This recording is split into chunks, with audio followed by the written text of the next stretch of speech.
والذكر وفي فيض من العطر هنا رمضان مدرسة تنير مآثر الفكر على الآيات والذكر وفي فيض من العطر هنا رمضان مدرسة تنير مآثر الفكر. دوستو، مسلمان رمضان المبارک میں اپنے روزے کو مسنون طریقے سے رکھتے ہوئے سنت کے مطابق جب افطار کرتے ہیں تو دعا پڑھتے ہیں اللہم لک صمت وعلی رزقک افطرت. لیکن مسلمانوں کو مسنون طریقے سے روکنے کے لیے اور سرور دو عالم صلی اللہ علیہ وسلم کے مبارک طریقے سے روکنے کے لیے کچھ لوگ یہ بہانہ بناتے ہیں اور یہ کہتے ہیں کہ اس دعا کو نہیں پڑھنی چاہیے کیونکہ یہ دعا ضعیف حدیث میں آئی ہے. چنانچہ سنتے ہیں فرقہ اہل حدیث کے ایک اسپیکر کو جو یہ کہتے ہیں کہ یہ حدیث ضعیف ہے. اللہم لک صمت وعلی رزقک افطرت، کہ اللہ میں نے تیرے لیے روزہ رکھا اور تیرے رزق پر میں افطار کر رہا ہوں. یہ حدیث ہمارے درمیان کافی مشہور ہے، بلکہ سب سے زیادہ مشہور ہے. لیکن آپ یقین مانیے کہ یہ حدیث سند کے اعتبار سے صحیح نہیں ہے. علامہ البانی رحمہ اللہ نے اس حدیث کو جب سنن ابی داؤد کی تحقیق کی تو ضعیف لکھا ہے. دوستو، ہم آپ کے سامنے علامہ البانی صاحب کی پوری اور صحیح تحقیق پیش کرنا چاہتے ہیں. کیا واقعتاً علامہ البانی کا فیصلہ یہی ہے کہ یہ دعا ضعیف سند سے آئی ہے اور یہ دعا ضعیف ہے؟ تو علامہ البانی کی کتاب ارواء الغلیل ہے. ارواء الغلیل میں انہوں نے اس دعا کو 3 سندوں سے الگ الگ سندوں سے نقل کرنے کے بعد کلام کرنے کے بعد جو فیصلہ سنایا وہ فیصلہ بہت توجہ سے سننے لائق ہے. فرمایا وَمَعَ ذَلِكَ صُحِّحَ حَدِيثُهُمْ جَمِيعًا. جی ہاں، آپ بھی سنیں. آپ کے امام علامہ البانی کہتے ہیں کہ اس کے باوجود یہ حدیثیں صحیح ہیں. دیکھیے ارواء الغلیل جلد 4 صفحہ نمبر 39. اور اسی طرح علامہ البانی نے اپنی مشکات کی تحقیق میں فرمایا لیکن لہو شواہد یقوی بہا. اسی حدیث کو، اسی دعا کو نقل کرنے کے بعد فرماتے ہیں لیکن اس دعا کے لیے شواہد موجود ہیں، سپورٹ موجود ہیں، جس کی وجہ سے یہ دعا اس کی تقویت ہو جاتی ہے اور یہ مضبوط ہو جاتی ہے. دیکھیے مشکات حدیث نمبر 1994.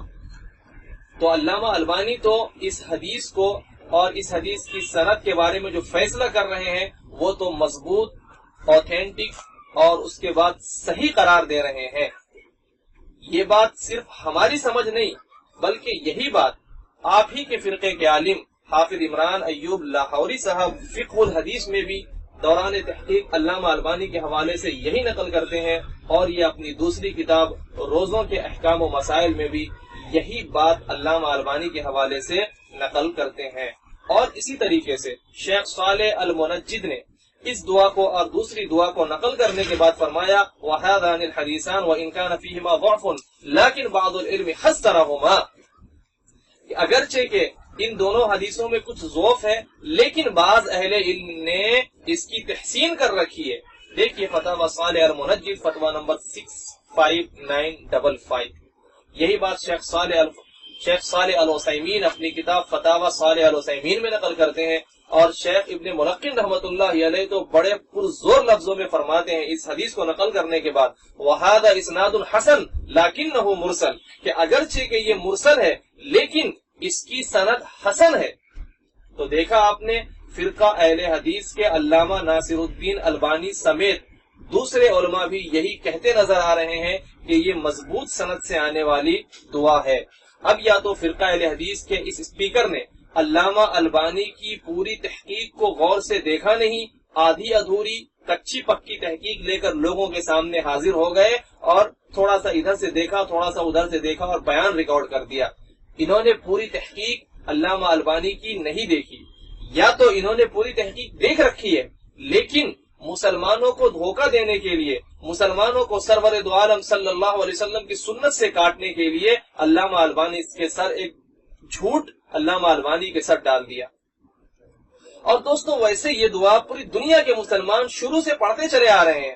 چنانچہ ہم سلف الصالحین کے اسکالرز کے حوالے پیش کرنے کے ساتھ ساتھ سلفی علماء کے حوالے بھی دیں گے. اور جی ہاں، فرقہ اہل حدیث کی کتابوں کے حوالے بھی آپ کے سامنے کھول کھول کر کے بتائیں گے کہ ان کے علماء نے بھی یہ بات نقل کی ہے کہ یہ دعا پڑھنا مستحب ہے اور پسندیدہ ہے۔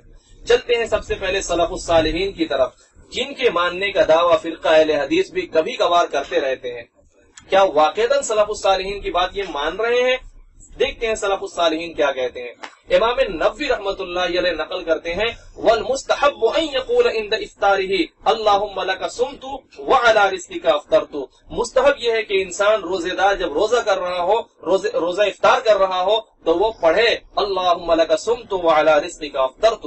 دیکھیے المجموع شرح المہذب للنووی جلد 6 صفحہ نمبر 362۔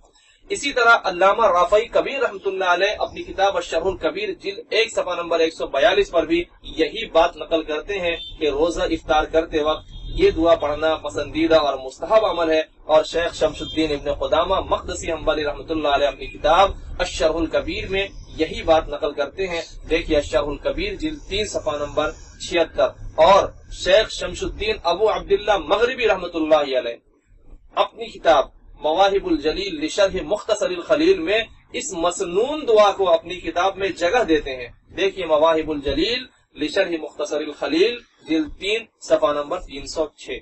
دوستو اور بھی اسکالرز کے حوالے ہمارے پاس ہیں، لیکن ہم نے مختصر طریقے سے سلف الصالحین کے اسکالرز کے حوالے دیے۔ اب ہم چلتے ہیں سلفی علماء کی طرف۔ شیخ صالح المنجد فرماتے ہیں والدعاء الماسور اللہم لک صمت وعلی رزقک افطرت، کہ مأثور دعا، مسنون دعا، افطار کی جو مسنون دعا ہے وہ ہے اللہم لک صمت وعلی رزقک افطرت۔ دیکھیے فتاوی شیخ صالح المنجد فتویٰ نمبر 65955۔ اسی طرح ایک سلفی عالم ہے علامہ ابن عثیمین۔ علامہ ابن عثیمین لکھتے ہیں اما عند الافطار فإنه قد أثر عن النبي صلی اللہ علیہ وسلم اللہم لک صمت وعلی رزقک افطرت۔ فتاوی نور علی الدرب لابن عثیمین باب ما یکرہ فی الصوم ویستحب۔ لکھتے ہیں بہرحال افطار کے وقت تو جو دعا سرور دو عالم صلی اللہ علیہ وسلم سے نقل ہو کر کے آئی ہے، کون سی دعا؟ جو مولانا اور مولویوں نے بنائی ہے؟ نہیں، بلکہ وہ دعا جو سرور دو عالم صلی اللہ علیہ وسلم سے نقل ہو کر آئی ہے وہ ہے اللہم لک صمت وعلی رزقک افطرت۔ اسی طرح دیکھیے ان کی کتاب مجموعہ فتاوی و رسائل ابن عثیمین، اور شیخ صالح العثیمین کی ایک دوسری کتاب ہے فتاوی شیخ محمد صالح العثیمین۔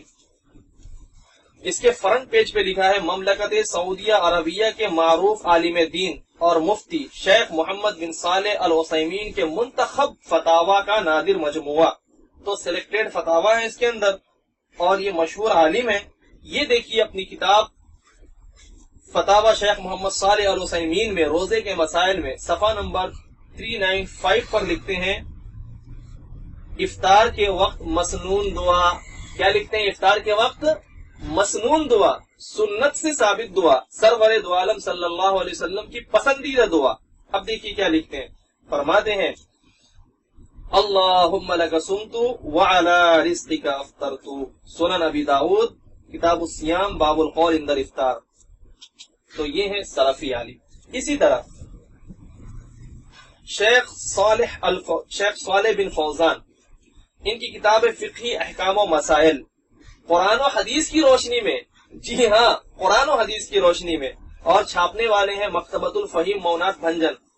دیکھیے انہوں نے اپنی کتاب فقہی احکام و مسائل میں کیا لکھا ہے، لکھتے ہیں علاوہ ازیں یہ مسنون دعا بھی پڑھے، افطار کے وقت مسنون دعا، سنت سے ثابت دعا پڑھے، وہ کیا ہے اللہم لک صمت وعلی رزقک افطرت۔ تو یہ سلفی علماء کے حوالے تھے، اور بھی حوالے ہیں لیکن ہم نے مختصراً آپ کے سامنے پیش کیا۔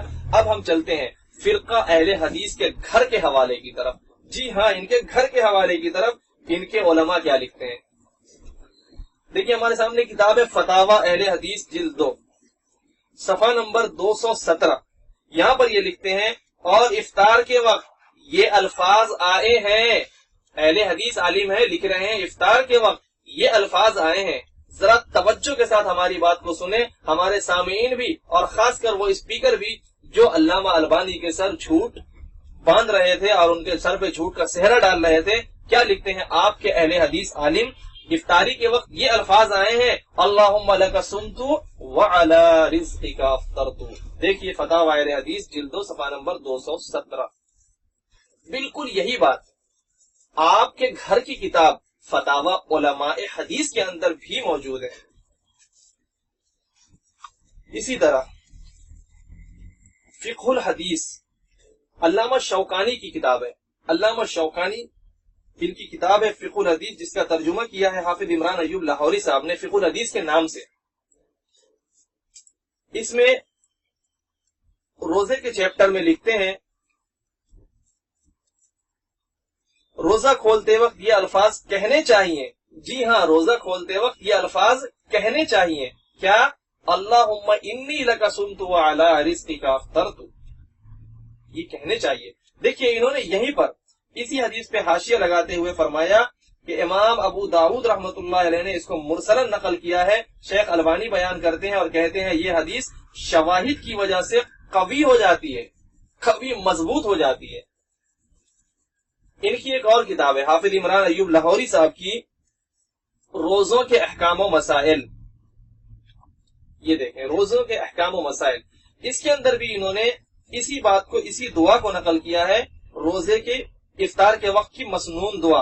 اور یہی لکھتے ہیں اللہم لک صمت وعلی رزقک افطرت. دوستو اس کے باوجود بھی اگر کوئی شخص مسلمانوں کی جماعت سے کٹ مار کر اور الگ ہو کر سارے مسلمانوں کو دعا پڑھنے سے روکتا ہے اور مرسل اور ضعیف کا بہانہ لگا کر کے مسلمانوں کو اس دعا سے روکنے کی چال چلتا ہے، تو ہم ان کے سامنے ان کے گھر کے کچھ اصول پیش کر دیتے ہیں، جو اصول یہ خود مانتے ہیں. ان کے بڑے لوگوں نے اس اصول کو لکھا ہے. ذرا توجہ کے ساتھ ان اصول کو سنیں اور پھر دیکھیں کہ واقعتاً اگر یہ ضعیف ثابت ہو بھی جاتی ہے تو کیا اس کی بنیاد پر اس دعا کو پڑھنا بند کر دیا جائے گا. دیکھیں ان کے عالم، بڑے عالم، جی ہاں شمس العلماء، اور یہ شمس العلماء کا خطاب دینے والے ہم نہیں بلکہ انگریز ہیں. انگریز نے شمس العلماء کا خطاب دیا. شیخ الکل فی الکل میاں نذیر حسین دہلوی صاحب کیا لکھتے ہیں؟ فرماتے ہیں ایک مقام پر اس حدیث میں اگرچہ قدر ذوف ہے، اس حدیث میں اگرچہ قدر ذوف ہے، مگر تعامل اہل علم سے حدیث کا ذوف رفع ہو جاتا ہے. سبحان اللہ. دیکھیے فتاوی نظیریہ جلد 1 صفحہ نمبر 411 کہ اہل علم کے تعامل کی وجہ سے ذوف ختم ہو جاتا ہے، یعنی اس ذوف کی وجہ سے اس پر عمل کو ختم نہیں کیا جائے گا. تو میرے دوستو جس طریقے سے انہوں نے یہاں لکھا تو تمام دنیا کے مسلمانوں کا اس دعا پر عمل ہے، لہذا جب یہ عمل موجود ہے تو ضعیف کا بہانہ لگا کر کے اس دعا سے نہیں روکا جائے گا. آپ کے شیخ الکل بھی یہی کہنا چاہ رہے ہیں. اسی طرح شیخ الحدیث اسماعیل سلفی صاحب لکھتے ہیں ایک مقام پر اس حدیث کی سند بالاتفاق ضعیف ہے، لیکن اس زیادت کو تمام امت نے بالاتفاق قبول کیا ہے. اس کی قبولیت پر عملی تواتر ثابت ہے. اس کی قبولیت پر عملی تواتر ثابت ہے. افطار کی دعا کو ذہن میں رکھتے ہوئے یہ ساری باتیں سنیں. دیکھیے رسول اکرم کی نماز صفحہ نمبر 9. ایک اور عالم ہے حافظ ثناء اللہ مدنی صاحب، وہ لکھتے ہیں اور کچھ ضعیف ایسی بھی ہیں، اور کچھ ضعیف ایسی بھی ہیں جن کے مدلول یعنی مفہوم پر عمل کرنے میں اہل علم کا اتفاق ہے اور انہیں قبول کر کے ان پر عمل کرنا واجب ہو جاتا ہے. دیکھیے فتاوی ثناء مدینہ جلد 1 صفحہ نمبر 297. تو دیکھا آپ نے، ان کے عالم کہہ رہے ہیں کہ کچھ ضعیف ایسی بھی ہیں جن کے مدلول پر عمل کرنے میں اہل علم کا اتفاق ہے اور انہیں قبول کر کے ان پر عمل کرنا واجب ہو جاتا ہے. تو آخر یہاں پر ضروری کیوں نہیں ہو رہا ہے؟ ایک جگہ حافظ عبداللہ بہاول پوری صاحب لکھتے ہیں، ذرا جگر تھام کے سنیے گا، لکھتے ہیں اگر اس کی سند ضعیف بھی ہے، اگر اس کی سند ضعیف بھی ہے تو یہ صرف ایک فنی بات ہے، اس سے حدیث کے معنی پر کوئی اثر نہیں پڑتا. تو آخر کس وجہ سے افطار کی دعا پر اثر پڑ رہا ہے؟